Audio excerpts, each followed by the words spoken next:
Mesdames, Messieurs, bonsoir. Voici les titres de l'actualité.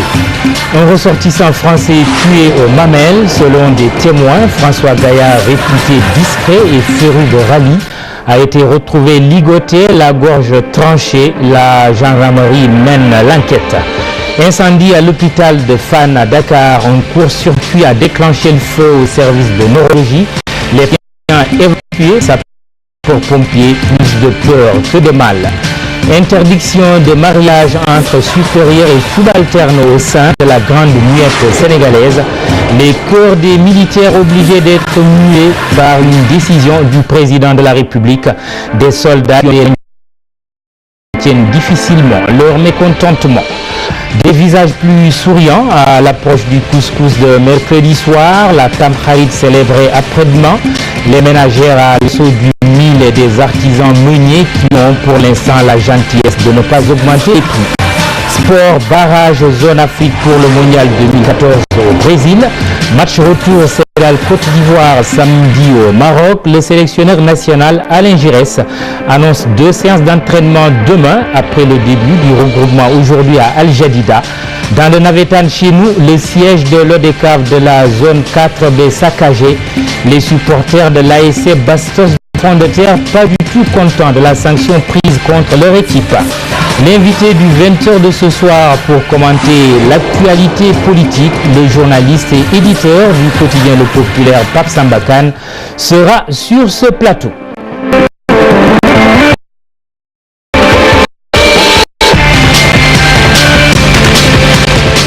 Bienvenue, un homme de nationalité française retrouvé mort au quartier des Mamelles à Dakar. Les moments laissent penser qu'il s'agit de François Gaillard aurait été ligoté avant d'être égorgé.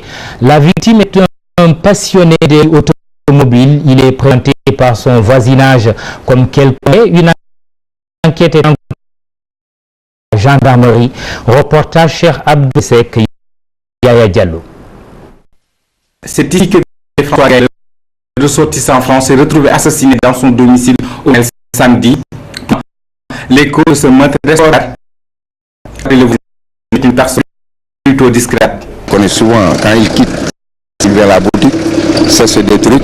Souvent il fait drive, tout le monde après il rentre. Il vient taquiner les gars, bon, tout le monde rit ici tout le temps, après il part. Mais ouais, il est discret. Wow. Même souvent ça, les gars disaient que comme c'est un ancien proche, ainsi de suite. Parce que très souvent il avait son moto, quand il part avec ses enfants, il est derrière, il montait les casques et partir et revenir. Cependant, un voisin se rappelle une anecdote qui a été le quartier. Non, bon, ce jour-là, il avait bu, quoi, bon, il était sourd, quoi. Il ne savait pas ce qu'il voulait faire, quoi. Bon, il est parti, il a versé l'essence à l'intérieur de la maison. Il voulait allumer, bon, on est parti. Pour l'heure, le corps a été déposé et une enquête est ouverte. Une enquête ouverte à la gendarmerie. La série noire des incendies se poursuit. Après les marchés, c'est une structure qui prend feu. L'hôpital de Fann reçoit une visite particulière, celle des flammes. L'incendie s'est déclaré ce matin au bureau des affaires sociales du service de neurologie. Les malades ont été évacués à tard. Les sapeurs-pompiers, un court-circuit est la cause de cet incendie. Un reportage de Dissaprera Yaya Diallo. C'est le bureau des affaires sociales du service de neurologie qui a pris feu. Tout serait parti d'un court-circuit provoqué par un climatiseur. Une panique générale s'est alors emparée du personnel. Finalement, il y a eu plus de peur que de mal. Alors, ce qui s'est passé ce matin, c'est qu'il y a eu un bureau qui a pris feu. Le feu est parti d'un climatiseur. Et comme il s'agit du bureau de l'assistance sociale où il y a beaucoup de papiers, le feu s'est arrêté à ce bureau-là précisément, mais comme il y avait beaucoup de papiers, il y a eu beaucoup de fumée. Et les accompagnants, bien sûr, qui étaient là avec les malades, étaient bien affolés. Et il y a eu beaucoup de cacophonie avec ces accompagnants-là. Dans cette cacophonie générale, le personnel médical évacue les malades internés dans ce service. Ils sont évacués dans les autres départements de l'hôpital. Quelques minutes plus tard, les sapeurs-pompiers arrivent sur les lieux.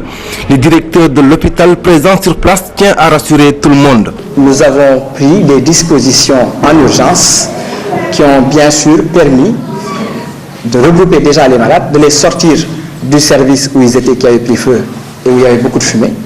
Donc de les sortir déjà de ce service et ensuite, avec l'appui des autres structures de santé qui sont dans la zone, d'avoir assez d'ambulances pour les envoyer dans les différents services de l'hôpital. Donc ces malades actuellement sont dispatchés dans les différents services de l'hôpital et sont pris en charge. Difficile pour le moment de faire le bilan des dégâts causés par le feu. Une enquête sera certainement ouverte pour déterminer les causes de l'incendie du bureau des affaires sociales du service neurologie de Fann, l'unique service de ce genre au Sénégal. Un incendie, ce n'est bon nulle part, a fortiori dans un hôpital. Les cœurs des militaires sénégalais doivent désormais se mettre au garde à vous. Et oui, un décret interdit les mariages de grades différents, en d'autres termes entre supérieurs et subalternes, une décision prise par le chef de l'État depuis le 21 octobre dernier et qui régit les liens du mariage dans l'armée sénégalaise, une mesure contestée par des soldats ayant requis l'anonymat, un récit de Chérif Dia. La hiérarchie militaire justifie le décret signé par le président Macky Sall le 21 octobre et qui interdit désormais le mariage entre soldats de rangs différents. Aujourd'hui, une fille de militaire du rang ne peut pas se marier avec un sous-officier ou un officier. Tout comme un officier aussi ne peut pas prétendre, parce que nous avons des personnels féminins officiers, ne peut pas se prétendre aujourd'hui se contracter mariage avec un personnel subalterne, que ça soit un sous-officier ou un militaire du rang. Ceci est du fait que l'armée a des catégories et chaque catégorie doit rester, n'est-ce pas, doit contacter mariage dans sa catégorie pour éviter de briser la cohésion et la discipline, n'est-ce pas, dont se réclament les forces armées sénégalaises. L'affaire crée pourtant des grincements de dents au sein de la Grande Muette, car des militaires ayant requis l'anonymat fustigent cette mesure. Le directeur de la DIRPA réplique et parle plutôt de discrimination positive. Je pense que c'est une discrimination mais absolument positive, parce qu'elle vient sécuriser chacun dans ses droits, elle vient sécuriser chaque catégorie et elle vient aussi renforcer de manière absolument significative, n'est-ce pas, l'action. Elle vient sécuriser en fait aussi la discipline et enfin rendre à l'armée ce que fait la force de l'armée, c'est-à-dire son efficacité. Si un mariage a été scellé au sein de deux personnes d'une même catégorie, à savoir deux sous-officiers, on scelle leur union. Mais si l'une des parties, par le jeu des avancements, n'est-ce pas, accède à l'épaulette, c'est-à-dire au grade d'officier, ça ne veut pas dire que nous avons brisé le mariage. Le mariage continue et pérennisé. Des soldats joints au téléphone nous ont donné l'exemple de certains pays où le mariage entre militaires de rangs différents est autorisé. Pour le colonel Aboucham, le Sénégal a des réalités sociales différentes de ces pays. Je crois que nous ne faisons pas référence à certains pays. Mais pourquoi ne pensons-nous pas à ces pays-là qui viennent faire référence à notre pays? Nous n'avons pas de complexe vis-à-vis de tel ou tel autre pays. Parce que bien des pays viennent s'inspirer de nos expériences et de notre expérience. Personne n'est au-dessus de ce règlement-là. Mais personne aussi est en dessous de ce règlement parce qu'il est là, nous sommes à cheval sur ce règlement. D'accord? Aujourd'hui, le décret d'ailleurs, peut-être en amont, il est systématiquement interdit toute fraternisation ou quelque chose qui irait, n'est-ce pas, dans le sens de verser dans des liaisons, n'est-ce pas, qui ne seraient pas autorisées, n'est-ce pas, entre les catégories. Il est impensable aujourd'hui, mais que quelqu'un au supérieur, mais où quelqu'un en fait aille dans une autre catégorie, n'est-ce pas, pour fraterniser ou pour influencer négativement sur le personnel féminin ou vice-versa. Cette réglementation des lieux du mariage dans l'armée suscite déjà un débat au sein de l'opinion publique. Était-elle opportune quand on sait que l'accès des femmes dans l'armée est un phénomène récent? Au ménage chez nos militaires. Le Conseil national de régulation de l'audiovisuel dépose son rapport annuel. Le CNRA, dirigé par le journaliste Babacar Touré, a remis son document au président de la République Macky Sall cet après-midi.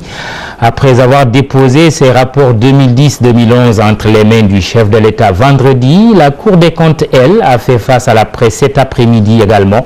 La juridiction chargée de veiller à la bonne application des règles de gestion des structures publiques a épinglé plusieurs sociétés et institutions pour des fautes de gestion budgétaire.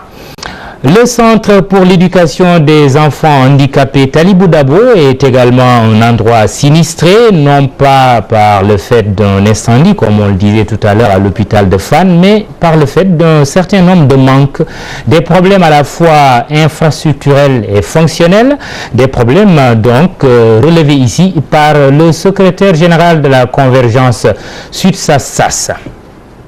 L'école est dans un état pitoyable. C'est des conditions de travail très dérisoires. C'est un manque criard de matériel, un parc logistique très vétuste qui doit assurer nos enfants qui sont à mobilité réduite. Et cela nous amène dans une impasse. L'impasse, c'est quoi? Il y a des indicateurs. On a un taux de présence actuellement qui avoisine, qui vacille entre 30 et 40%. Ce qui nous est impossible de démarrer les enseignements apprentissages. On a un quantum horaire qu'on a du mal à respecter. Aujourd'hui, le centre Talibou Dabo se trouve dans l'impasse. Et du côté du personnel, du côté des infrastructures et même du côté des élèves. Donc, comme il y a urgence, il urge maintenant de lancer un appel aux autorités et aux Sénégalais vraiment de sauver le centre Talibou Dabo.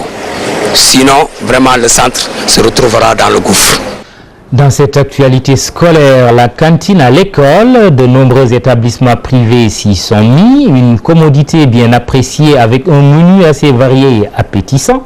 Seulement la nuit est que la cantine alourdit les coûts de scolarité des enfants. Le dossier de Nafissatou Silla avec Atanarba. Les cours privés Sainte-Bernadette. Il est 11h. Les cuisinières s'attellent à la préparation du déjeuner. Le menu du jour, du yassa au poisson pour les élèves. Il y a 4 options. Option sandwich, 4 sandwichs par semaine. Option 4 repas par semaine. C'est les enfants qui sont là du lundi au vendredi. Au complexe de l'Harmonie, la cantine est fonctionnelle tous les jours de la semaine, excepté le mercredi. Ici, le menu proposé est tout aussi varié pour la maternelle et l'élémentaire. Je fais le repas aussi selon les saisons. Je ne fais aucun additif. Et je l'ai fait dans le but de faire vraiment l'approche holistique qu'on demande. Ils mangent du tout. On n'est pas trop riche parce que, voilà, on prend des lentilles, on prend du niébé, on prend les repas locaux tels que le nambé, le tchebouyap, le tchebouketcher. Je fais le jus de bouille, le jus de bissap. Il m'arrive aussi de leur faire du bourraquet. Je leur fais découvrir tout ce que j'ai appris moi quand j'étais jeune. À la cantine des cours Sainte-Bernadette, on compte plus de 200 abonnés moyennant un pécule qui est censé couvrir les nombreuses dépenses. C'est dur, hein? C'est dur. C'est dur le début. Le début, c'est comme tout début, c'est un peu difficile. Pour les dépenses, là, nous, on fait le marché par mois. On achète en gros, on met tout. On a un magasin. Le choix du menu n'est pas simple, mais les responsables de cantine proposent souvent des plats légers. Il y a des enfants quelquefois, me disent que je ne mange pas ça, je n'aime pas ça. Donc là, on voit, c'est pourquoi on a changé. Parce que l'année passée, on avait du domoda et du mafé. Mais on voit qu'il y a beaucoup d'enfants qui viennent dire que je suis allergique à ça, je ne mange pas ça. Et on a changé pour mettre le yassa. Comme là, c'est de l'oignon seulement et du poisson. On a mis le yassa. Un enfant qui arrive pour le premier jour pour dire que Madame Dieng, je n'aime pas les haricots ou bien les raisins secs. En communiquant avec eux, ils finissent par aimer. Et les parents sont étonnés. Même si la cantine est appréciée, certains parents ont opté pour un casse-croûte et d'autres préfèrent apporter eux-mêmes à manger à leurs petits. On habite tout près, on n'est pas loin de l'école. On a le temps de partir, de préparer quelque chose et revenir, rester un peu avec eux. Si on ne vient pas, c'est la bonne qui gère. La cantine scolaire est aujourd'hui à la mode, une formule qui permet aux élèves habitant loin de leurs écoles de mieux supporter leurs petits creux. Bon appétit, chers enfants. Journée mondiale de lutte contre le diabète, ce sera le 25 novembre prochain, mais retenez déjà que la maladie gagne davantage du terrain. Les chiffres sont effarants et effrayants. 400 000 personnes atteintes au Sénégal. Ils sont révélés, ces chiffres, par le directeur du centre de diabète Marc Sankale. Sur cette image, professeur Saïdou Nourou Diop que vous entendrez dans nos prochaines éditions. Fête de l'Achoura ou Tamkharit, au-delà de l'aspect religieux, l'heure est au préparatif du couscous de mercredi soir. Une certaine frénésie est notée chez les vendeurs de mil et artisans meuniers. Leurs services sont très sollicités par les ménages qui touchent du bois. Les prix sont raisonnables pour le moment. Un avant-goût de ce que sera le couscous d'après-demain avec nos reporters Maïmouna Ndiaye, Kol et Mardian. Voici une activité qui marche bien en ces temps qui courent, la vente du mil. Une céréale prisée lors de la célébration de la Tamkharit ou Achoura prévue ce mercredi. Le kilogramme du mil, nous le vendons à 350 francs. Nous n'avons pas augmenté le prix pour cette Tamkharit. Ici, au marché Castor, c'est le rush chez les artisans meuniers. Nous rendons grâce au Tout-Puissant. Actuellement, on déborde de commandes. Nous sommes obligés même de venir plus tôt, à 3h ou 4h du matin. Afin d'éviter ce genre de scène, ces clients sont obligés de se lever tôt. Il y a tellement de monde ici, et pourtant je n'ai apporté que 2 kilos de mil. Je suis venu ici vers 9h. Depuis 7h, je suis là et je ne pense même pas quitter tôt. Tellement il y a du monde. Et maintenant, les jeunes ne cèdent plus la place. Pendant ce temps, les vendeurs du couscous industriel sont moins sollicités. Toutefois, ils espèrent écouler leurs produits avant la Tamkharit. La seule explication, c'est la crise, mais les clients viendront sûrement les dernières heures.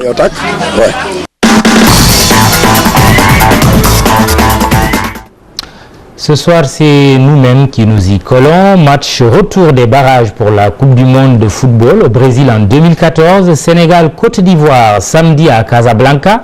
Les Lions défaits à l'aller à Abidjan 1-3 ont tenu aujourd'hui le premier regroupement à Al Jadida au Maroc.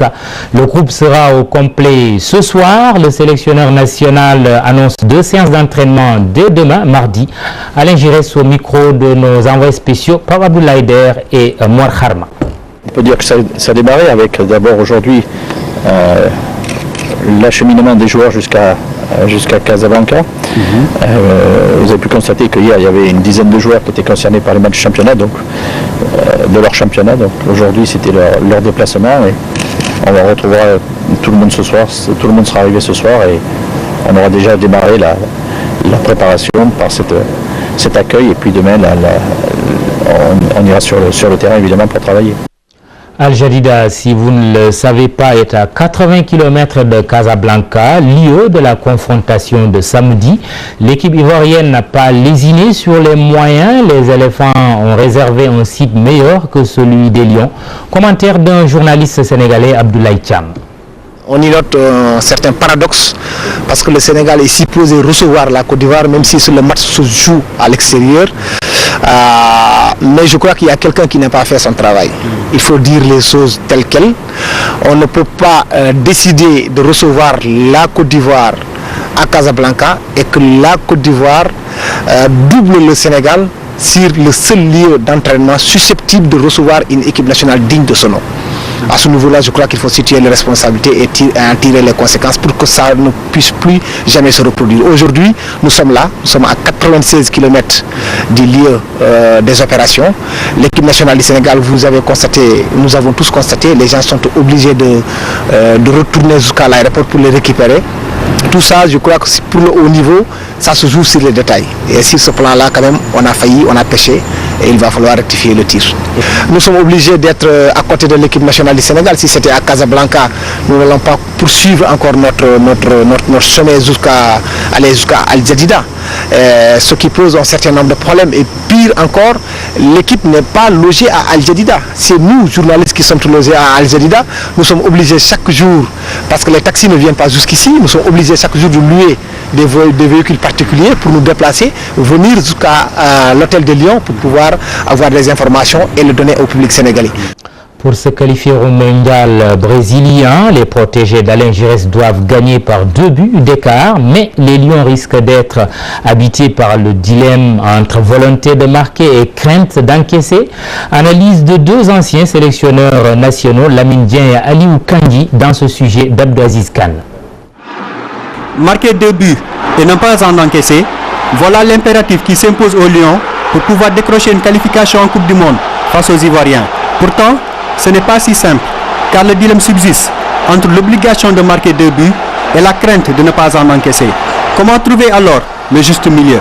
Le maître mot sera être si j'ose dire, être maître du ballon.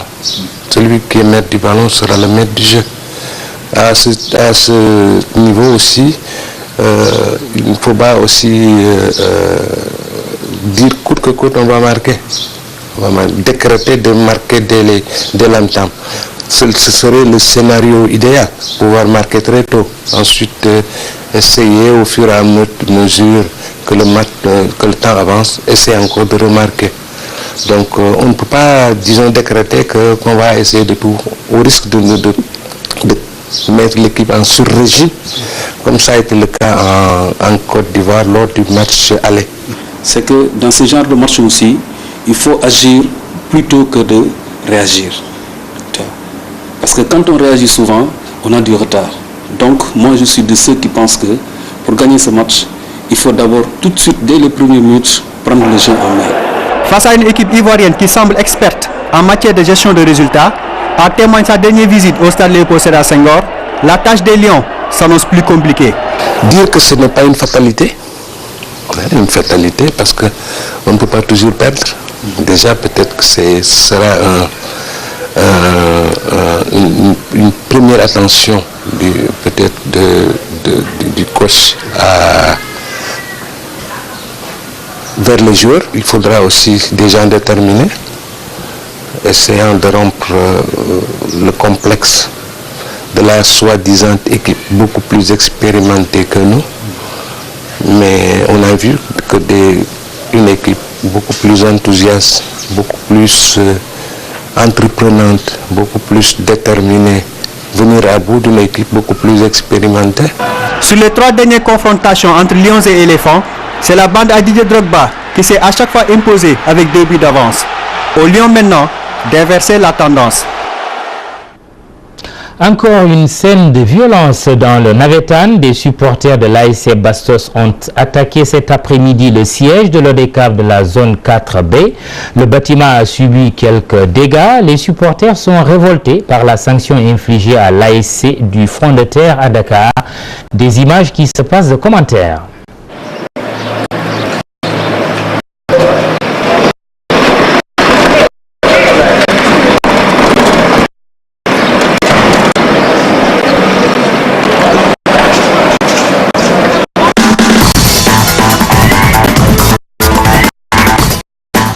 Nous avons notre invité, le journaliste Pape Sambakan. Bonsoir. Bonsoir. Vous êtes aussi l'éditeur de publication du quotidien Le Populaire. L'actualité politique, on va la commenter. Du président avec son ex-bras droit au sein en tout cas de l'Alliance pour la République, le parti président Aline Badara Cissé, qui fait l'objet d'une sanction. Il est dégradé, il n'a plus aucune responsabilité au sein de l'APR, il devient un simple militant. Quel est votre commentaire de cette séparation qui ont chigné dans l'opposition et qui ont pris le pouvoir, mettons ensemble, entre guillemets? Je crois que cette séparation, elle s'annonçait. Hein. On la voyait venir, mais elle a quand même un peu surpris. Parce que Aline Badara Cissé, c'est quand même pas n'importe qui, même si effectivement, comme cela a été dit par certains responsables de l'APR, à part le président qui a été élu par un congrès, tous les autres relèvent de la responsabilité et non pas de légitimité permettre d'interroger les choix du président. Et de ce point de vue, la surprise donc vient du fait quand même que malgré tout cela, Aline Badara Cissé était un poids lourd dans le champ qui entoure le président. Il est historique, même s'il n'a pas ses responsabilités.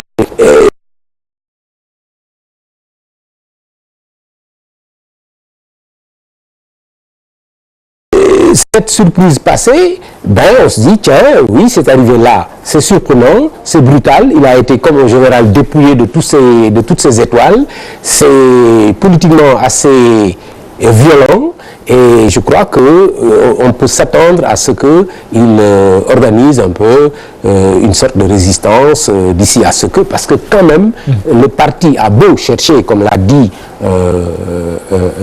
Ndiaye, qui lui aussi pourrait se poser comme un numéro 2, chercher une expérience de non-structuration, etc., c'est impossible. Un parti doit fonctionner avec des structures, des instances, etc., et ils y arriveront. Quand ils y arriveront, et que ABC sera resté jusqu'à ce terme-là, qu'est-ce qu'on va faire de lui lors d'un congrès, théoriquement, qui devrait être démocratique? Ça, c'est un challenge politique assez excitant. J'espère qu'il restera là, et jusque-là, on verra quelque chose d'assez intéressant. Challenge politique, mais aussi risque pris par le chef de l'État, quand on fait allusion au poids de Aline Badara Cissé dont vous parliez tout à l'heure, mais le chef de l'État a quand même, malgré tout, en tant que chef de la paix, pris ce risque. Il le mesure bien. C'est là où niche la surprise d'ailleurs. C'est vrai qu'on savait qu'il y avait des désaccords entre les deux, mais la profondeur du désaccord doit avoir dépassé le discours politique, les positions, les prises de position politique. Peut-être qu'il y a quelque chose de très, très, très personnel, une sorte de bras de fer individuel dont personne ne saura jamais c'est quoi. Oui, mais il a dit, il y a des choses que vous savez, mais il y a des choses que vous ignorez. Ben vous n'êtes pas dans le secret. Ah non, j'aimerais bien. J'aimerais bien, mais non, je ne suis pas dans le secret. J'observe et j'analyse et j'essaie de comprendre à partir des actes publics qui sont posés et à partir des déclarations, à partir des faits qui sont posés. Et tout cela me fait dire qu'effectivement, c'est vraiment quelque chose d'assez important qui a dû se passer ailleurs que dans les meetings qu'il a tenus en France, ici et là, ailleurs que dans les déclarations qu'il a faites au micro des journalistes. Justement, pour ce qu'on sait ou pour ce qu'on dit, Aline Badara Cissé défiait l'autorité du président de la République et ça offusquerait au plus haut point le président de la République. C'est dommage que dans notre pays, on dirait qu'il y a dans l'évolution, le rythme que prend notre pays vers une plus grande démocratisation, vers un objectif politique, d'organisation politique majeure, on dirait qu'il y a quelque chose qui va plus rapidement que les partis politiques qui devraient être l'avant-garde. Je crois quand même que les partis politiques devraient accepter un peu plus les contradictions internes, même publiquement exprimées. Je le pensais, par exemple, quand le député Diop John a pensé qu'il avait la légitimité. Non, on le laisse aller au suffrage. S'il y a 3 députés qui votent pour lui, on saura que la pour être candidat pour la présidence de l'Assemblée. Voilà, cela dit, que le parti soit structuré ou pas, Aline Badara Cissé n'avait pas non plus à entretenir l'idée qu'il défiait le chef. Le chef qui est le président de la République. C'est là où je disais que cette confusion des rôles, vous dites défier le président de la République. Non, Aline Badara Cissé était en train de défier le président de l'APR. D'où le débat aussi sur cette double casquette. Président de la République, président aussi d'un parti politique. Oui, je disais tantôt que il y a quelque chose qui va plus vite. C'est vous, les journalistes, les débatteurs, c'est le peuple lui-même qui un jour, 23 juin, est allé dire, écoutez, ce que vous faites là ne nous rassure pas, on reprend notre affaire. Mais les partis, tous fonctionnent de la même manière. On ne va pas revenir sur les partis qui ont le même secrétaire général depuis 40 ans, depuis 25 ans, depuis 26 ans. On essaie de timidement changer, mais on n'y arrive pas. Et même si on changeait les têtes, l'oligarchie du parti, la direction reste en place et fonctionne selon ce mode bolchevique.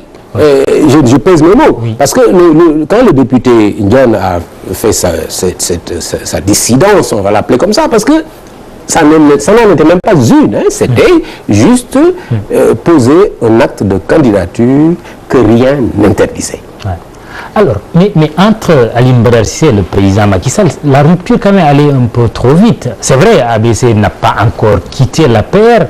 Rupture intervenue alors qu'il ont le pouvoir. Si on compare à la rupture ou des ruptures célèbres, Mamadou Dia Senghor, c'est quand même un cheminement au moins de 2 ans. Entre Idriss Seck et le président Abdoulaye Wade, un cheminement d'à peu près 3 ans, 4 ans. Cette fois-ci, c'est allé un peu trop vite, non?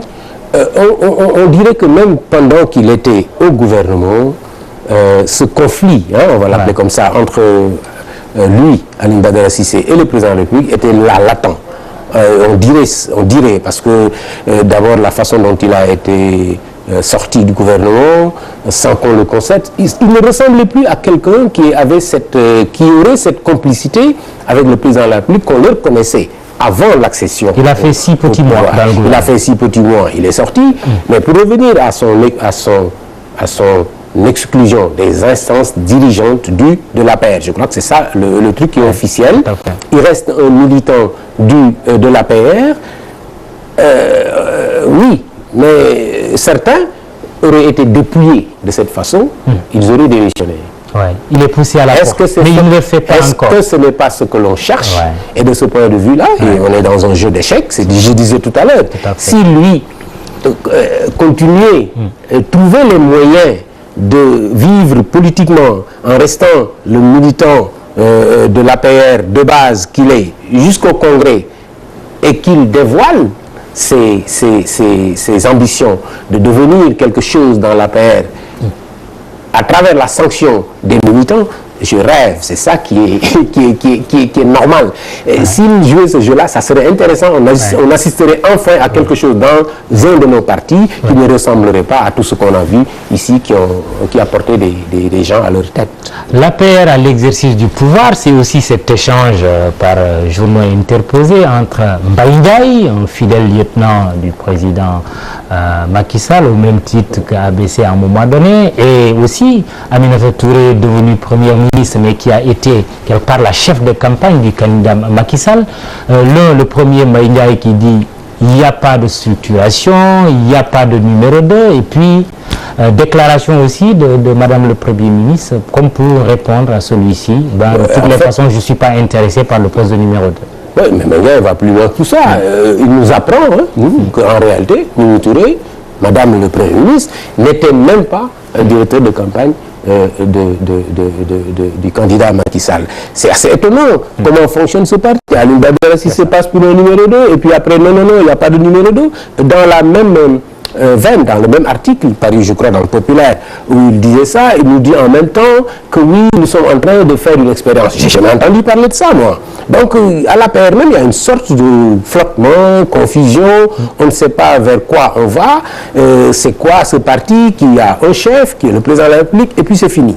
Il n'y a pas de numéro 2, il n'y a pas de numéro 3, il n'y a pas de chef de la coordination de Dakar, ni de Saint-Louis, la ville de Badara Cissé en réalité, ni de Touba, personne n'est patron nulle part. Ça ne peut pas être le président de la République. En tant que président de la République, et en même temps militant et président d'un parti, ne peut pas gérer la base de ce parti. Et c'est à ça que ça va se résumer. Si aujourd'hui, n'importe lequel d'entre eux se lève, va, disons, à Colobane ou à la Médina et dit « oui, je suis le responsable de la Médina », il peut se réveiller un jour et voir quelqu'un lui dire « mais qui t'a fait ? Qui t'a fait responsable ?» Alors, pourtant, ils ont besoin de quelqu'un à Colobane, à Gueule Tapée, à Matam, qui se pose comme le représentant Mais quand est-ce qu'ils vont le faire? On va vers les locales. Justement, dernière question, Pape Sambakan.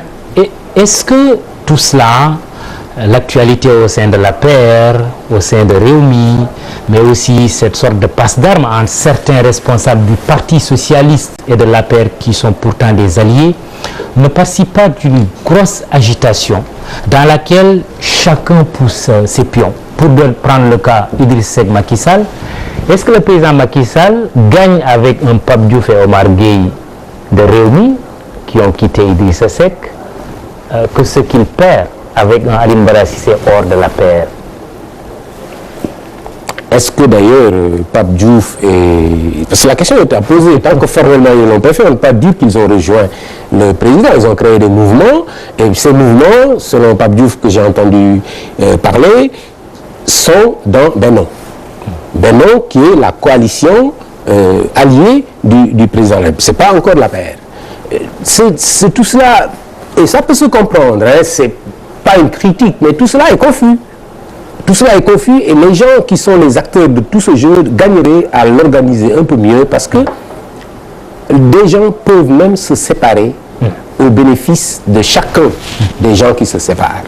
Des gens peuvent être ensemble au bénéfice de chacun, de chaque associé. Mais si vous êtes associé, alors qu'il y a certains qui pensent qu'ils n'en tirent aucun profit et disent que oui, certains c'est presque les parasites, etc. On n'en a pas besoin. Les gens de la PR disent souvent ça, je caricature, mais c'est un peu ça. Oui, on n'a pas besoin des gens de Benno. Les gens de Benno sont comme en embuscade. Voilà, si on nous chasse, on saura à quoi on servait et à quoi on peut servir dehors. Idriss Seck qui est sorti, Pape Diouf et l'autre qui ne sortent pas, mais qui ne, et qui ne rejoignent pas non plus le camp du président de la République de façon claire. Je crois que tout cela participe du fait que aussi autour du président de la République, son parti en particulier n'est pas structuré, justement, jusqu'à ce que je comprenne ce que contient cette expérience dont parle Mbaye Ndiaye. Si ce parti n'est pas structuré au point qu'on puisse dire je vais le rejoindre, parce qu'aujourd'hui si on va rejoindre le parti, on ne va pas rejoindre le parti, on va rejoindre Macky Sall. D'ailleurs, Maître Ousmane Seye, qui est un juriste, qui sait être précis, a dit autour de la personne, il a insisté beaucoup, du président de la République.